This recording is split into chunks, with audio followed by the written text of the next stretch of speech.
আমি জয়তে আপোনাৰ খবৰ নিউজ চেনেললৈ আমি ধন্যবাদ জ্ঞাপন কৰিছোঁ।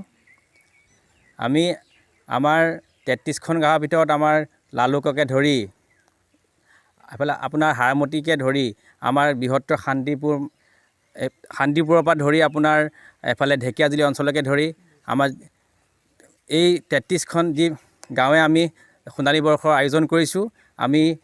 আমি সম্পাদকৰ তৰফৰ পৰা সমিতিৰ হৈ আমি সকলো অসমবাসীক আমি নিমন্ত্ৰণ জনাইছোঁ।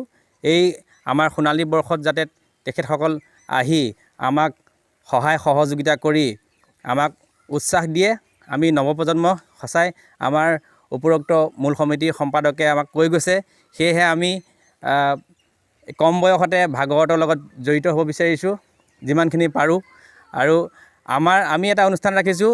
আমি 75 বছৰ বয়সৰ যি আমাৰ বয়োজ্যেষ্ঠসকল আছে তেখেতসকলৰ আমি দ্বিতীয় দিনা অৰ্থাৎ 7 তাৰিখে এপ্ৰিলৰ অসমীয়া 23 তাৰিখে আমি তেখেতসকলক আমি সম্বৰ্ধনা অনুষ্ঠান এটা ৰাখিছোঁ।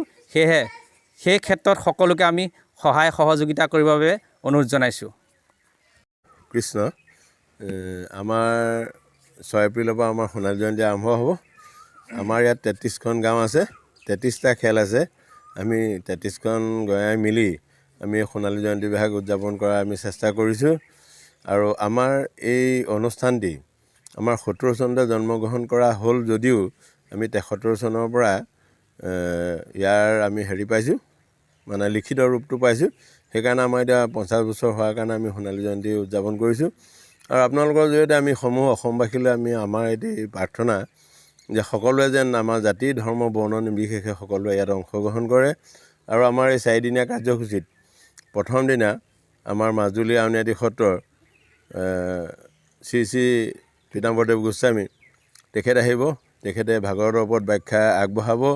আমাৰ এই অনুষ্ঠানটোৰ মূল উদ্দেশ্য হৈছে ভাগৱতৰ যি মহাত্ম, অৰ্থাৎ আপোনালোক সকলোৱে জানে যে জীৱই গতি পাবলৈ হ'লে গীতাৰ আশ্ৰয় ল'ব লাগে। ঠিক তেনেকৈ আৰু আমাৰ হেৰিয়াৰ গতি পাবলৈ হ'লে আমি ভাগৱতৰ আশ্ৰয় ল'ব লাগে। ধন্যবাদ জনাইছোঁ। আজি আমাৰ পৰম সৌভাগ্য, কিয় আমাৰ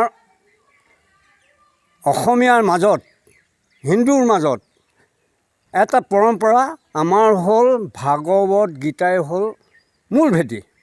গতিকে আজি তাৰ কাৰণে আমাৰ কাছজুলি অঞ্চলৰ এই 33খন গাঁৱৰ অঞ্চলৰ ৰাইজে আজি আমাৰ গাঁৱৰ এই 33খন গাঁৱৰ ৰাইজক আদৰিবলৈ আমাৰ এই মহিলাসকল ৰেডি হৈ আছে।